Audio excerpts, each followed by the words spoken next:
Welcome everyone to this episode of Manufacturing Talk Radio. I'm Tim Grady. I'm here with Lou Weiss, who is president of All Metals and Forge Group and the founder of Manufacturing Talk Radio. This company makes open die forgings and seamless rolled rings for industrial machinery building. Please check that out at steelforge.com. And joining us once a month is Chris Kuehl, who is an economist and a brilliant humorist to try to lighten the load of the economy, which we're currently kind of moving our way through. All the numbers sound good, Chris. I'm not sure we all feel good. That's probably true. And it's a well-known fact that the economy is a joke. So that would tend to reinforce my reputation as a humorist. Yeah, it's been interesting. We were conversing a little before the show started about how confused everything seems to be, because you look at one set of data and it's very optimistic. And you're thinking, well, we seem to be coming out of this in pretty good shape. Then you look at another set of data that says, oh no, the end is near and you should be building a bunker in your backyard and stocking it with wartime crackers because, and people are like, really? Is there no better sense of where we're going than that? And it's very difficult for business people to plan around this kind of stuff. What it comes down to is that there are big transitions taking place in the economy that really started before all this COVID mess came up. And the COVID crisis just accelerated things that were already taking place. And so the economy really has not had a chance to catch up to that. So we've seen a change in the supply chain. We've seen a shift in commodities. We've seen differences in the way people work and where they work. None of that was new. I mean, we're seeing those changes, but not at this speed. And that's caused all kinds of histrionics, like with the supply of commodities. It's not that we're out of oil or that we're out of steel or out of copper. It's just that producers are like, well, I don't know what demand's going to be. It was really strong going into 2020, then it died, then it came back in early 2021, then it died again, and now it's starting to come back. Is it going to die again? And the company that's producing this stuff is saying, I have no idea how much to produce because I don't know what the demand is. And we're just in a kind of a limbo situation. You're even seeing that in the credit managers index. Notice how I segued into the CMI there. So the credit managers index has been picking up a kind of an interesting phenomenon. We're seeing companies buying a great deal more than they have in the past. So where they would normally buy X amount of inventory, they're buying 2 or 3 times that. When they would buy machines, maybe they're buying machines further in advance than they normally would. And so the credit managers have been kind of asking, okay, why are you doing this? And it's all been reaction to the supply chain, that companies are like, I can't trust the supply chain anymore. So if I need something and I think I'm going to need it next year, I'm going to buy as much as I can get my hands on. The polite word for this is stockpiling. The impolite word is hoarding. And we're seeing enough of that it's actually driving inflation. And so the Fed and others look at things that should be driving inflation, saying, well, this really shouldn't be a problem, when we see the demand. But the people who are buying the stuff are like, yeah, demand, shemand, I'm going to buy as much as I can get my hands on. And maybe I'll use it, maybe I won't. Chris, last night I was listening to a Professor Xi at Harvard Business School. And he was talking exactly about what you're talking about, in total agreement. And he refers to the supply chain cycles that we're going through. He refers to it as the bullwhip effect. When you whip that bullwhip, you create waves, ups and downs, And that's what's happening here. People are beginning to hoard, so supply production goes up. Then at a certain point, people have too much hoarding, they stop buying. The manufacturer already bought extra goods to make product for the high demand. He's now stuck with the inventory for low demand, and then he starts working through that, blowing it off. So he stops buying, and his suppliers, tree growers or whatever, they get stuck. It's just that's part of my confusion. There's there's no end to the absurd cycles that we're going through. And frankly, Washington does not know what they should be doing. No, and even if they knew what they should be doing, they wouldn't have the ability to do it. So that. Yeah, one of the things that's facing every company, and I would say everyone who's listening to the show, you have two bad options in a circumstance like this. You can either look at the demand that you're starting to see and say, okay, I'm going to meet this demand. I'm going to buy the machines and I'm going to buy the inventory and hire the people to meet that demand. But then the demand falls off and you've made all that investment for nothing. And now you're going to be stuck with the inventory. The other bad option is like, well, I think that demand's going to fall off. So I'm not going to buy the machine. I'm not going to buy the inventory. I'm not going to hire the people. And then you watch the demand carry on for a while and you're like, oh my God, I'm leaving money on the table and my competitors are coming in and stealing market share. So, you're literally faced with, let's see, do I want to jump into the fire or into the frying pan? It's like either way, I'm going to get burned. And it's very difficult to sort of predict where the consumer's head is going to be. We're going to watch the next few months with a hawk's eyes, trying to figure out where people are in the retail season. It's not necessarily going to be a big impact on things like housing, but on a lot of other than manufactured activity, it's got to be linked to consumers. So first we'll have Halloween. Halloween is now the second largest spending holiday in the US calendar. This will be the fifth year in a row that adult costumes have outsold children's. So we have now become a decorating and adult holiday. Then we have Blackvember, used to be Black Friday. Now it's the entire month is sales and discounts. And then we have the last 2 days before Christmas when the American male saves Christmas. And we do it every year the same way. We do not believe that it'll be on the 25th again. And we have done no shopping. We frantically shop right before Christmas, buying whatever crap we can find. And it is a fact that 50% of what men buy in the last 2 days before Christmas is purchased at a convenience store. So if you have been the proud recipient for your wife. Well, it's like, you get her a 6-pack and a package of Slim Jims and call it good. Well, all of this kind of feeds the after Christmas activity because all the junk that men buy is returned by the women. They are angry at what they got, and they generally spend 2 to 3 times what the man spent on the original gift, man saving Christmas. By the way, I just want to make a comment about your war cookies comments. And I've been thinking about that. And I guarantee you that probably half our audience is not old enough to know what a war cookie was. That's true. That's true.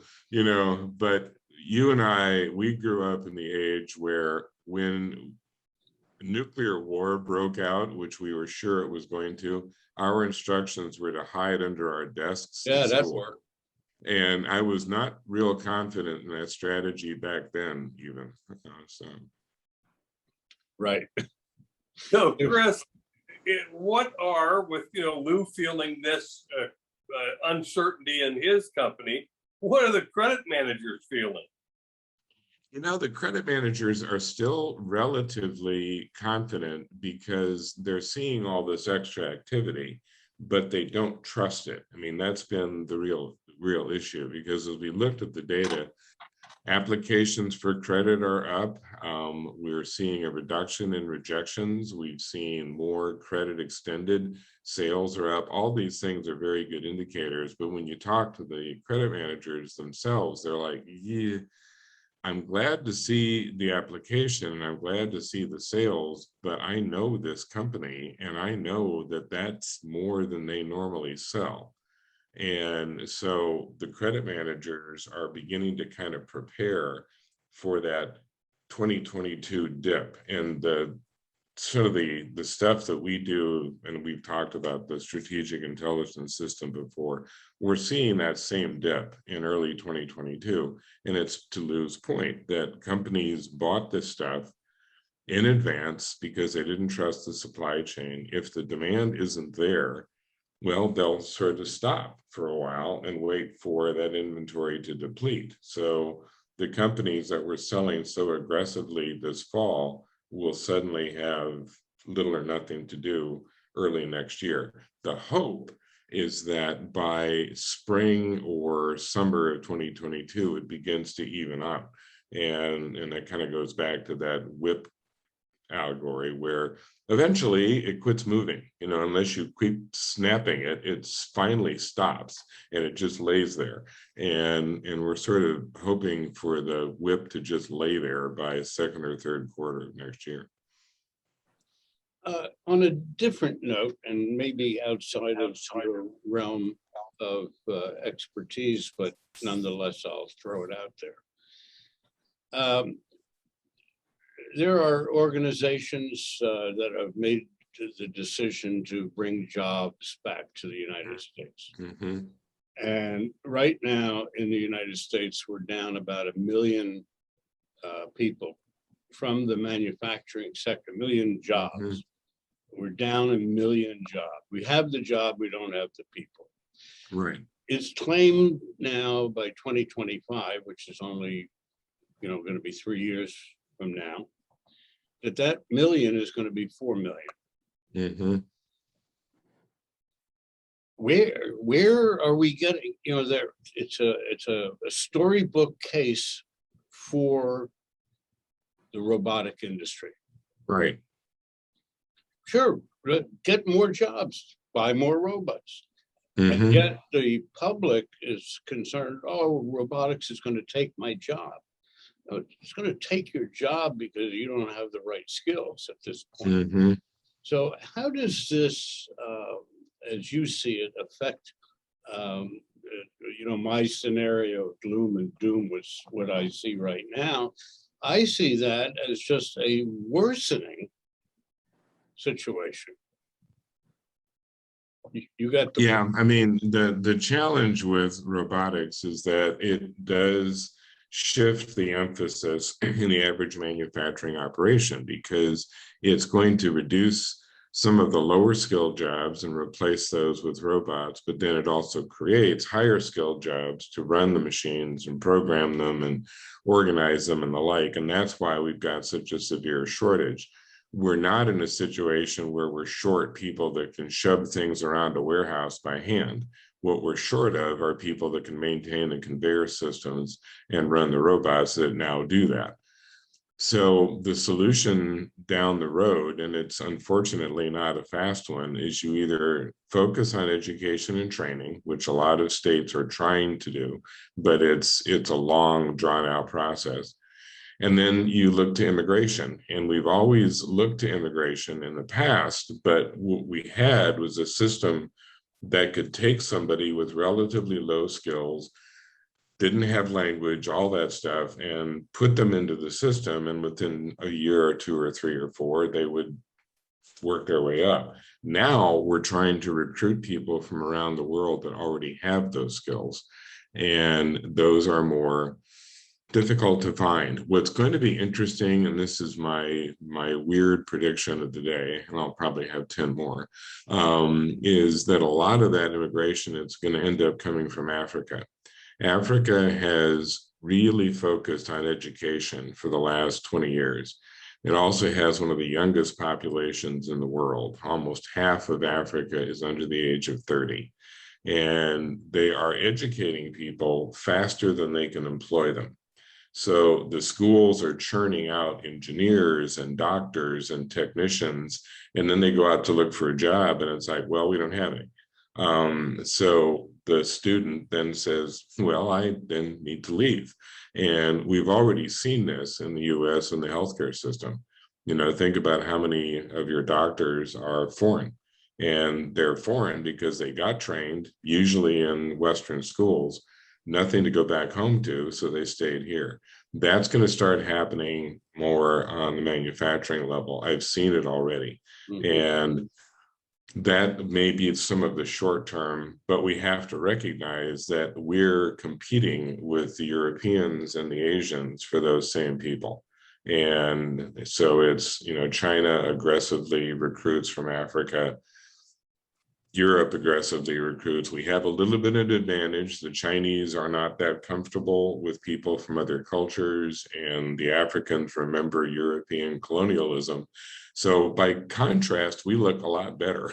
So we're trying to go to Africa saying, hi, you know, we didn't colonize you much. The other guys did. Well, I've been hearing to a degree something slightly different in regards to the involvement of China in Africa. They're down there throwing money around like the rich guy down in New Orleans, throwing money in the streets. So they're picking up, you know, they have labor shortages as well. This country will create the jobs that we don't have people, and we have a stupid immigration system that they're not taking into account. I mean, my father, your father, Tim, your father, where'd they come from? They weren't part of the Indian tribe down the block. So we all came from immigrants, and that's really what made this country. And you know, bringing people in either with skills, which is a smarter thing to do, try and do that first, but there should be a plan B in motion. You know, let's do this and do this. Right. Train these people who have no knowledge, bring these people up to speed with regards to the newer technology that they may not be privy to. And that would solve the problem of the 4 million open jobs in 3 years from now. Yeah, and when you comment about China, China has definitely thrown a lot of money around Africa, but it has not been well received. The African press is almost universally critical of China, saying, you are just like the European colonialists. You come in, you take our resources, you bring in Chinese people, you don't train us, you don't educate us. All you're doing is pillaging, just like the Europeans did. We don't like you. And then you have the problem of the people that go to China and discover, hello, China is a racist country. They do not like anyone other than Chinese. And they don't like the other Asians. They don't like Africans. And the Africans come back saying, wow, these people don't like us. And as a result, there's not a lot of desire to interact with China. You know, it's interesting. The US still has some advantages there if they are smart enough to take those into consideration, but we're back to politicians that are not quite with it.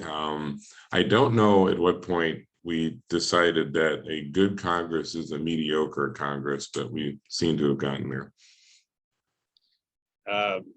Yeah, they are looking at the Chinese like the new slave owners.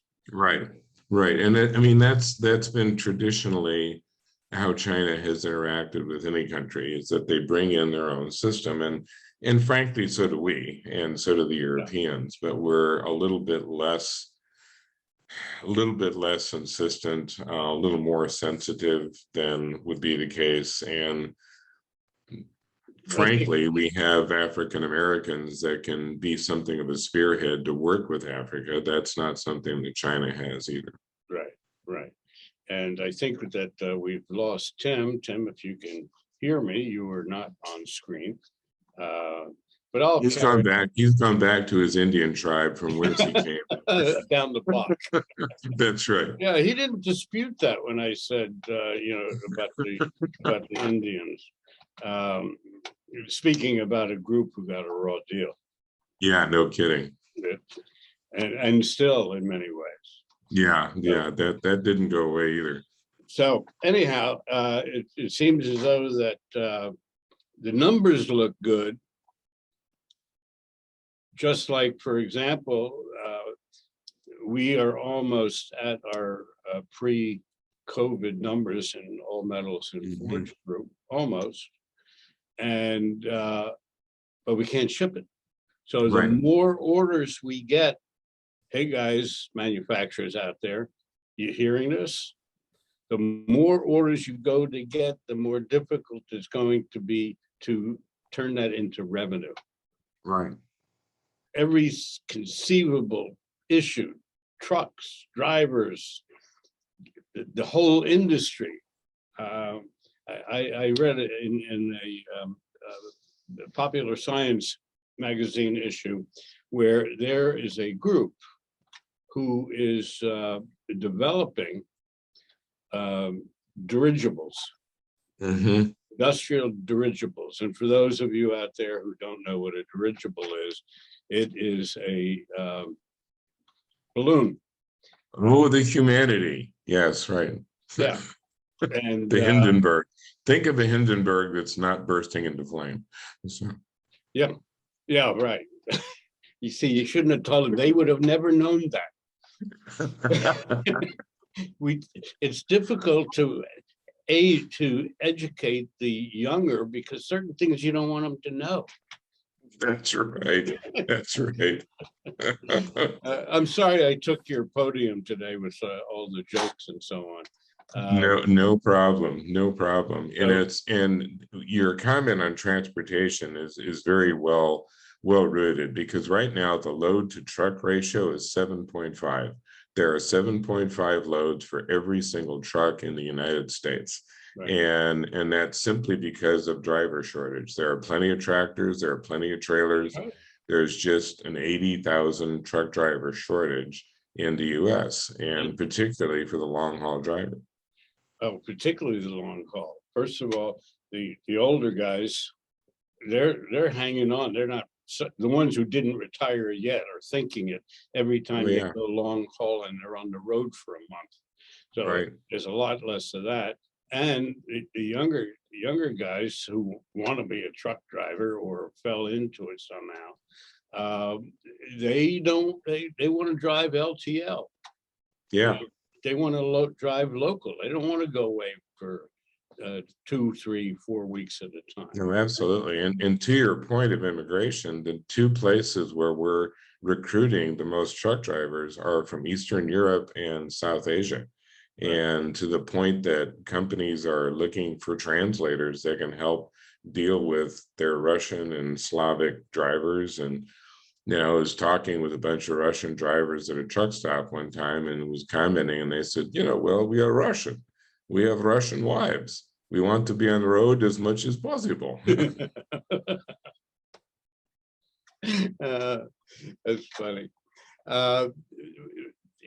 Again, this situation, talk about root cause and solution, that's going to drive the autonomous truck industry. Right.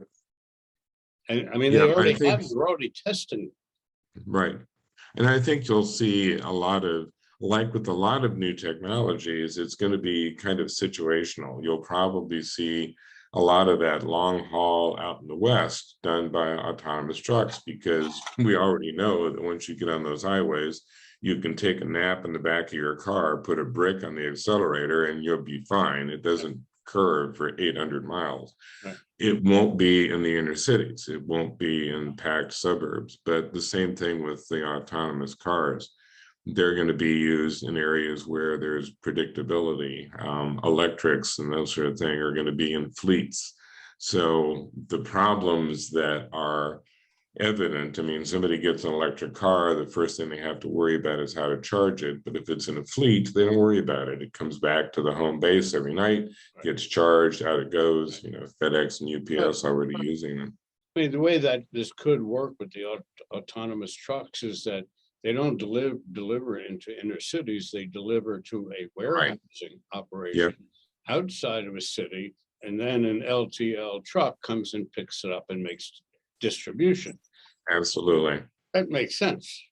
Yep. The final mile is the part where there's probably the least shortage, because you're right. The people who do P&D, it's a regular job. They work 8 hours, they drive around the city all day, they go home. And it's the ones that are on the road for extended period of time. And right now, the average age of an over-the-road truck driver is 60. In all the transportation, we're also looking at pilots that are aging. And believe it or not, there is an entirely drone airline in Europe. It's a little commuter airline that there's no pilot, no flight attendants. It's flown as a drone. Really? And that will not appeal to me, because every time I use technology, I just get buffering. So yeah, I don't know about, a bus, a taxi, but an airplane, there's only one mistake that can happen.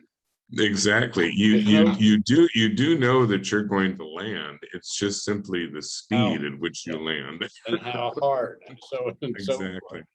Well, Chris, I thank you for today's show and review of the stats from the Credit Managers Index. I appreciate, and let's see if we can get a routine going so that we can do nightclubs together. As exactly. Exactly. I'll just have to practice on singing Feelings, so we'll be in good shape. Thank you again for the opportunity, and we'll talk next month. We'll talk next month. Okay, folks, that's our show today. The numbers are looking good. The problems are there. The problems aren't going away. If you feel disturbed about the way things are, let us know. Let us hear from you, and we could talk about it. I always pick up interesting aspects of conversation with some of our listeners and certainly our guests. So that's a wrap for Manufacturing Talk Radio. Tune in to Jacket Media Co., and which is our mother company, the mothership in digital terms. And you'll see our other shows that we have on a regular basis, all about manufacturing. That's what we are, manufacturing globally. Thanks for being on the show, Chris, and we will see you next month. Very good. Thank you. Bye-bye. Take care now. Bye-bye. All right, folks, thank you, and we'll see you in the video.